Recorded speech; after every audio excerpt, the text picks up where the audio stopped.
नमस्कार, मैं भावेंद्र चक्रवर्ती Gyanjyoti online classes में आप सभी का स्वागत और अभिनंदन करता हूँ। आज हम पढ़ने जा रहे हैं जो पढ़े हैं हम लोग चैप्टर 1 का तीसरी कक्षा का हिंदी विषय चैप्टर 1। चैप्टर 1 में क्या है, हम नन्हे नन्हे बच्चे हैं। ये एक कविता है और कविता को मैं आप लोग को पढ़ा चुका हूँ और कविता को आप लोग समझ भी गए होंगे अच्छी तरह से और उसके जो शब्दार्थ है उसको भी अच्छी तरह से समझ गए होंगे। अब हमको क्या करना है कि ये जो कविता है, कविता का प्रश्न उत्तर यानी अभ्यास कार्य जो है उसको हमको क्या करना है, लिखना है। ठीक है, तो बच्चों आप लोग अपना अपना बुक जो है ना, बुक खोलिए और उसमें वहां पर अपना कॉपी रखिए और उसमें क्या करना है, लिखना है। ठीक है, मैं आप लोग बताने जा रहा हूँ। यहाँ पर जो है मौखिक अभ्यास करने का पहला है मौखिक को मैं पहले बता रहा हूँ। ठीक है, मौखिक में क्या है, पहला प्रश्न है नन्हे नन्हे बच्चे कैसे हैं।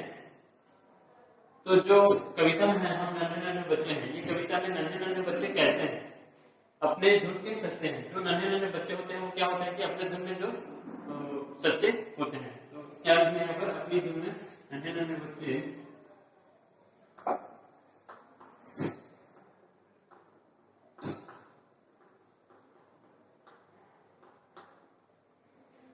अपनी धुन के सच्चे हैं।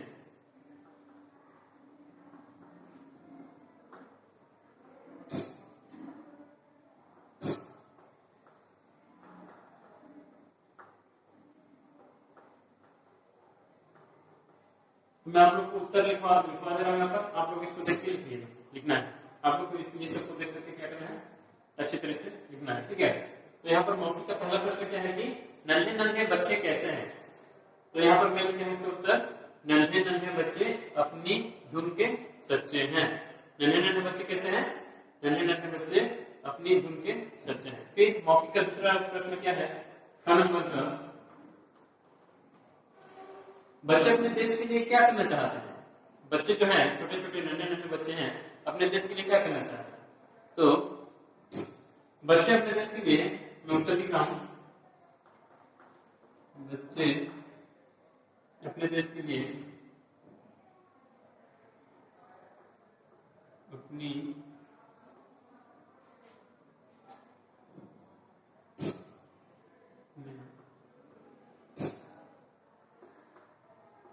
देश की जयगान करना चाहते हैं।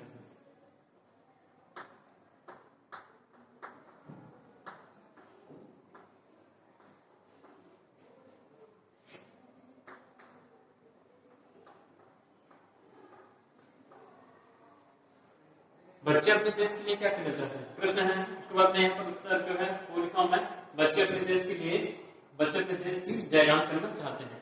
तो जो छोटे छोटे बच्चे हैं अपने देश की जयगान करना चाहते हैं। ठीक है, उसके बाद में है गण में आप अपने देश के लिए क्या करना चाहते हैं, यानी यहाँ पर प्रश्न है आप अपने देश के लिए क्या करना चाहते हैं। तो हम लोग यहाँ पर क्या लिखते हैं कि हम अपने देश के लिए, हम अपने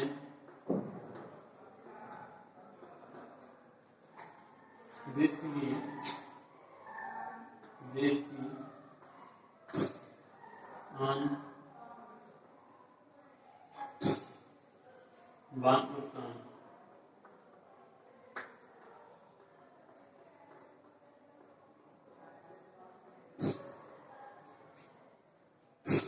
रचने के लिए तन मन निछावर करेंगे।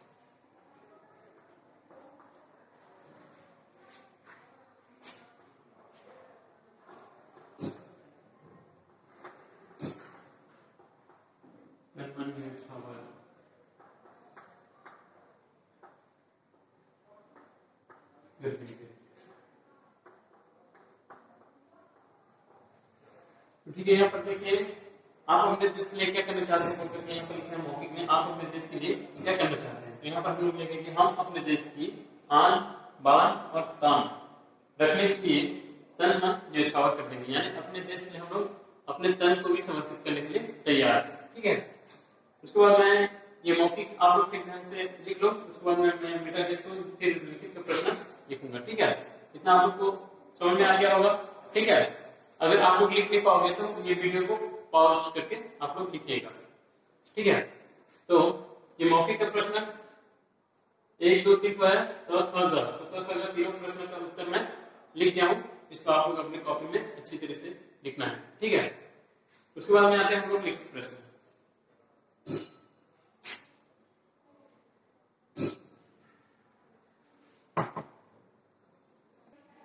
आइए हम लोग देखते हैं लिखित प्रश्न में क्या है कि सही उत्तर पर सही के चिन्ह लगाइए। आप लोग जानते हैं कि जो सही उत्तर रहता है उसमें क्या करना है, हम लोग को टिक लगाना है। तो बता दें कि सही उत्तर पर सही का चिन्ह लगाना है। जो चिन्ह है वो किसका चिन्ह है, सही का चिन्ह। तो यहाँ पर एक प्रश्न है, एक प्रश्न का 3 ऑप्शन है, यानी एक प्रश्न उसका 3 उत्तर है, 1 2 3 उत्तर और एक प्रश्न है। तो एक प्रश्न का जो सही आंसर रहेगा उसमें क्या करना है, हम लोग को टिक करना है। ठीक है, यहाँ पर देख रहे हैं कि प्रश्न क्या है। पहला नंबर पे तो में है बच्चे किसका जयगान करना चाहते हैं। बच्चे जो हैं तो कहते हैं आपको पढ़े कि किसका जयगान करना चाहते हैं, भारत माता का कि माता की पिता, किसका जयगान करना चाहते हैं, बच्चे भारत माता का। यहाँ पर सही उत्तर भारत माता होगा। तो यहाँ पर हम लोग को क्या करना है, जो बॉक्स है ना उसमें ऐसे टिक करना। ठीक है, समझ गए ना, बच्चे किसका जयगान करना चाहते हैं। इसमें 3 ऑप्शन में जो सही आंसर है भारत माता है, माता और पिता, ये तीनों में से ये दोनों नहीं है, ये सही आंसर है। तो इसमें क्या करना है, हमको टिक करना है, भारत माता सही आंसर इसमें टिक करना है। उसके बाद में क नंबर में देखिए बच्चे किससे नाता जोड़ना चाहते हैं। बच्चे जो हैं नन्हे बच्चे वो किससे नाता जोड़ना चाहते हैं, मन से, डर से या हिम्मत से। मन से, डर से या हिम्मत से, किससे नाता जोड़ना चाहते हैं। इनमें से तीनों ऑप्शन है, मन से, डर से या हिम्मत से।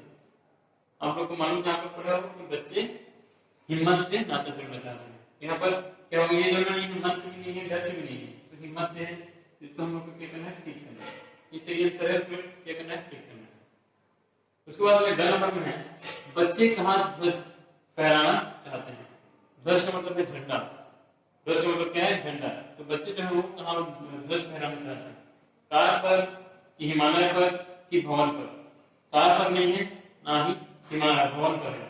तो सही आंसर कौन सा है, हिमालय पर। तो बच्चे हिमालय पर ध्वज फहराना चाहते हैं, तो इसमें क्या करना है, टिक करना है। ये सही आंसर है, इसमें टिक करना है, बच्चे कहाँ ध्वज फहराना चाहते हैं, बच्चे हिमालय पर ध्वज फहराना चाहते हैं। उसके बाद देखते हैं ध्यान नंबर में बच्चे देश के लिए क्या भेंट करना चाहते हैं। जो बच्चे हैं वो देश के लिए क्या भेंट करना चाहते हैं, धन, वाणी या सिर। ये तीनों में आप लोग देखना है अच्छे से और क्या करना है, ठीक करना है। धन नहीं है, वाणी नहीं है, सिर भी नहीं है, तीनों में से कौन आपको सही लग रहा है। देखो बच्चे देश के लिए क्या भेंट करना चाहते हैं, बच्चे देश के लिए अपने सिर को भेंट करना चाहते हैं। ये जो चीज है ना इसमें क्या करना है, ठीक करना है। ठीक है, तो ये लिखित का जितना प्रश्न है उसका उत्तर मैं आप लोगों को बता दिया। एक बार और सुन लो, बच्चे किसका जयगान करना चाहते हैं, बच्चे भारत माता का जयगान करना चाहते हैं। बच्चे किससे नाता जोड़ना चाहते हैं, बच्चे हिम्मत से नाता जोड़ना चाहते हैं। बच्चे कहाँ ध्वज फहराना चाहते हैं, बच्चे हिमालय पर ध्वज फहराना चाहते हैं। उसको बच्चे देश के लिए क्या भेंट करना चाहते हैं, बच्चे देश के लिए अपने सिर को भेंट करना चाहते हैं। ठीक है, ये लिखित प्रश्न का उत्तर आप लोग को बता दिया मैं।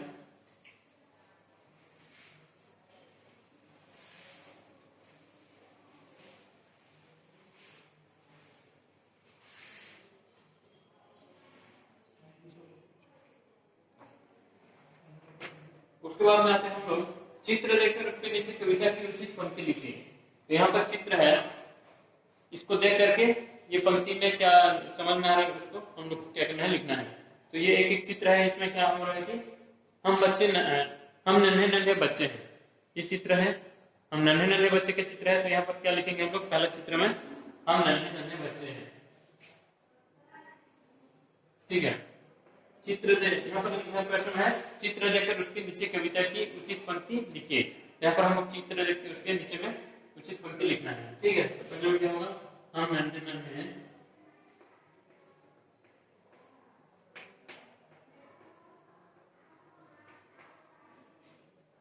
बच्चे हैं।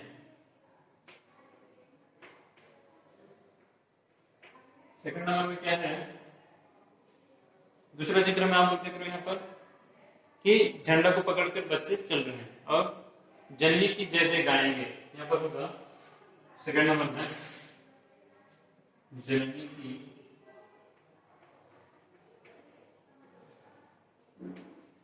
जय जय गाएंगे।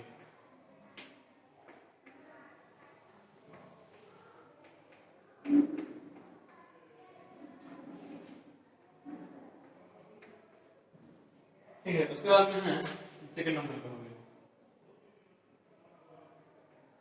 उसके बाद में है थर्ड नंबर में क्या है, यहाँ पर पर्वत पर चढ़ रहे हैं, रस्सी को पकड़ करके बच्चे पर्वत पर चढ़ रहे हैं। तो यहाँ पर क्या लिखेंगे हम लोग, हम हिमगिरी पर चढ़ जाएंगे। हम हिमगिरी पर चढ़ जाएंगे।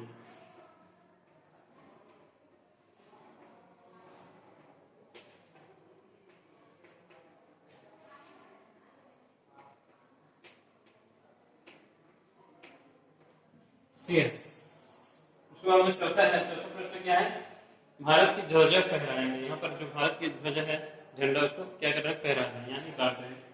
यहाँ पर लिखेंगे भारत की ध्वजा फहराएंगे। वो लोग क्या होगा, भारत की ध्वजा फहराएंगे।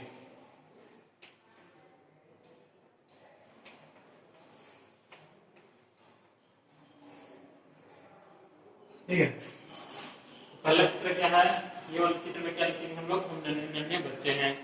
क्या आप चित्र देख रहे हैं, पहला चित्र में क्या लिखे हैं, हम नन्हे नन्हे बच्चे हैं। उसके बाद में दूसरा चित्र में क्या है, जननी की जय जय गाएंगे। तीसरा में क्या है, हम हिमगिरी पर चढ़ जाएंगे। यहाँ पर पर्वत पर चढ़ रहे हैं, तो यहाँ पर क्या होगा, हिमगिरी पर चढ़ जाएंगे।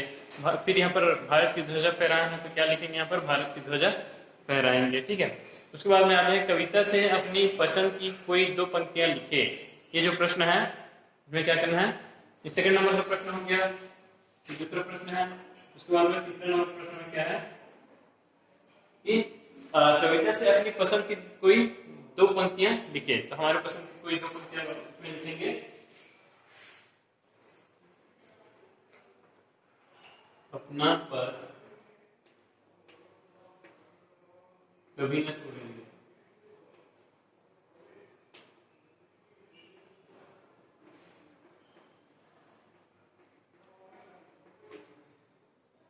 और है, अपना प्रण कभी न छोड़ेंगे।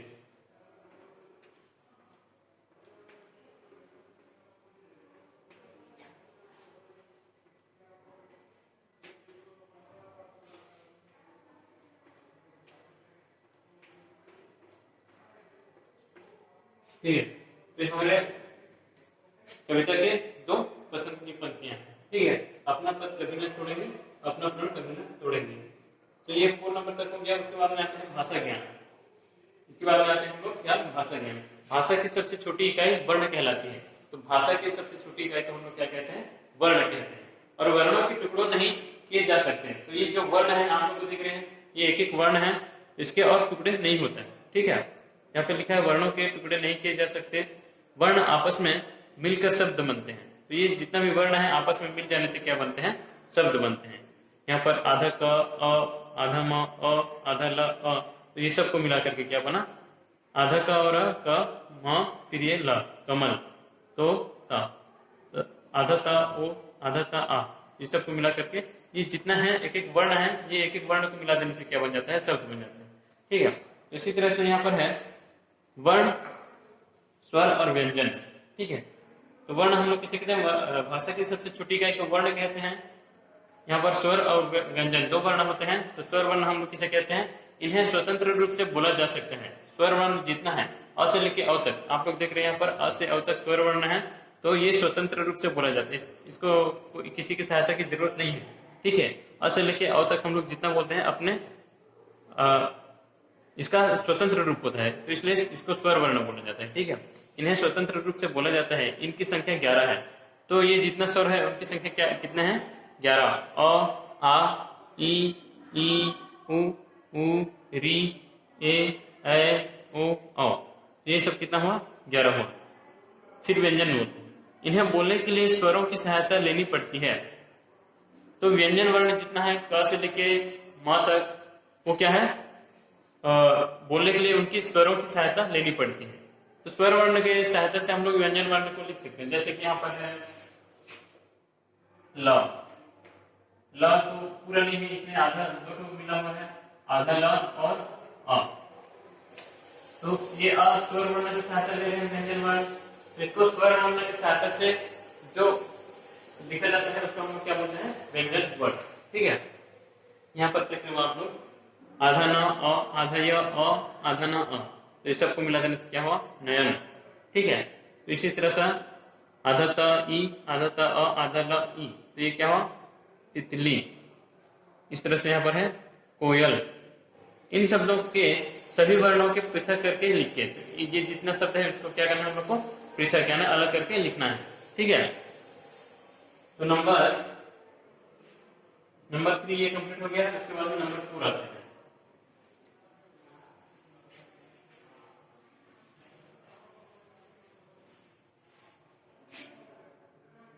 नंबर 4 में है इन शब्दों के सभी वर्णों को पृथक करके लिखिए। इन वर्णों के सभी शब्दों को पृथक करके लिखिए। जैसे कि यहाँ पर है शेर, तो इसको अलग अलग करके लिखना है। ठीक है, तो ये क्या होगा, सबसे पहले आधा स प्लस ए प्लस आधा र प्लस अ, ये सबको मिला देने से क्या हुआ, शेर। आधा सा ए से हुआ, आधा र अ र, शेर। ठीक है, इस तरह से नमक, नमक से क्या होगा, नमक, नाम माम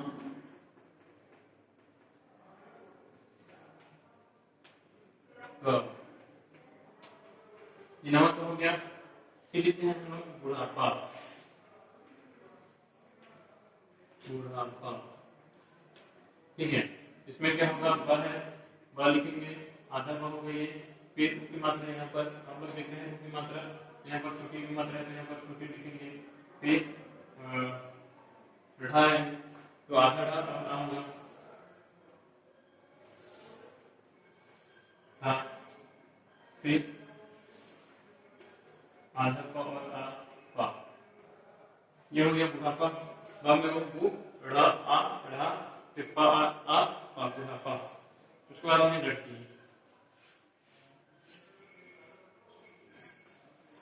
लड़की, लड़की कैसे करेंगे हम लोग, यहाँ पर आधा ला अ,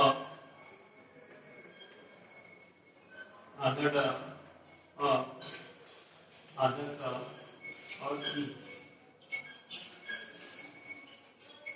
बड़ी। ठीक है, ये लड़की। उसके बाद में अनार और नार, नार कैसे होगा, और आता अ होगा, उसमें होगा फिर ना का आधा ना प्लस आ प्लस र प्लस अ, हो गया। अ का कितने हैं, तो अ का लिखेंगे, ना का दो का नाम है, की मात्रा है, तो आधा ना और अ लिखेंगे। फिर र का र लिखे, इसमें तो लास्ट में अ होगा, तो अ ना र, नार। इस तरह से प्रण लिखेंगे हम लोग, प्रण, आधा प फिर आधा र अ, प्र, कितना हो गया प्र। उसके बाद में है आधा और आ, प्रण। ठीक है, आधा प आधा र अ, ये तीनों क्या हो गया, प्र हो गया। फिर अणा और अ, प्रण। ठीक है, तो इस तरह से हम लोग वर्ण को पृथक करके लिखना है, यानी सभी वर्णों को पृथक करके लिखिए। ये जो है इसको वर्णों को पृथक करके लिखिए। क्वेश्चन में प्रश्न में क्या है, वर्णों को पृथक करके लिखिए, पृथक करके लिखिए।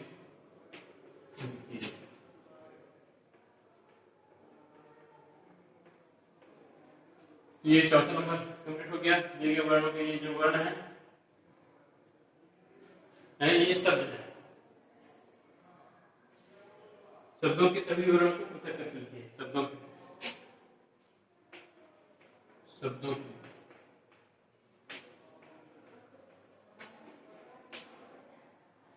की सभी वर्णों को पृथक करके लिखिए। ये शब्द है, इसके सभी वर्ण को अलग अलग करके हम लोग यहाँ पर लिखे हैं। ठीक है, उसके बाद में आते हैं हम लोग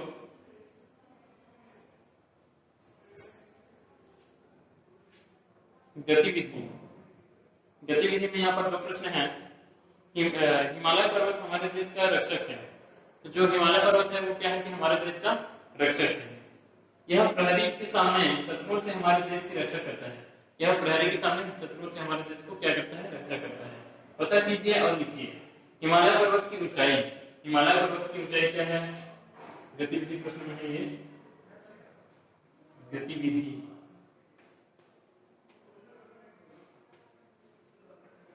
गतिविधि में यहाँ पर पहला प्रश्न है हिमालय पर्वत की ऊंचाई।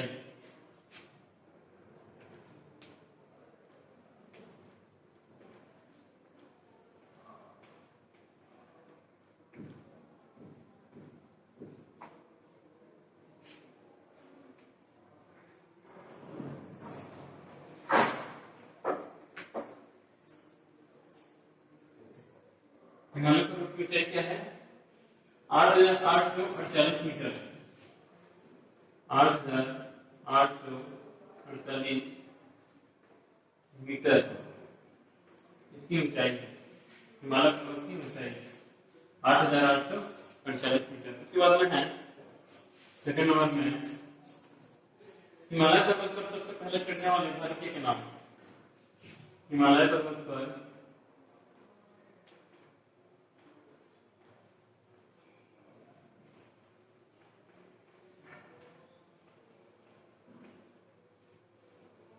सबसे पहले चढ़ने वाले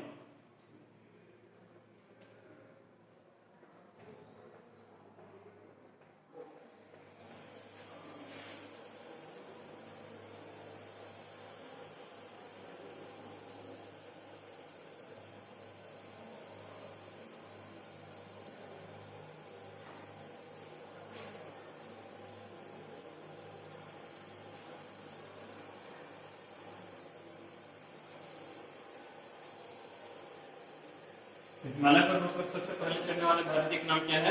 बछेंद्री पाल।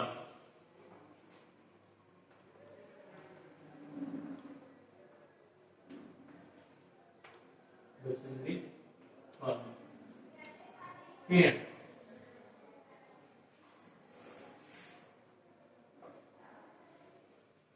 तो ये आप लोग का चैप्टर 1 यानी पार्ट 1 हम नन्हे बच्चे हैं। ये कविता आप लोग का समाप्त हो गया। जितना भी अभ्यास कार्य था ये समाप्त हो गया। मैं आप लोग को बता दिया नंबर 1 से लास्ट नंबर तक जितना भी नंबर था क्वेश्चन को समझा के आप लोग को बता दिया। इसी तरह से आप लोग अपने खरीदे जो कॉपी में उसमें आप लोग क्या करना है, इसको अच्छी तरीके से ठीक करके सुंदर हैंडराइटिंग में आप लोग को लिखना है। ठीक है, धन्यवाद।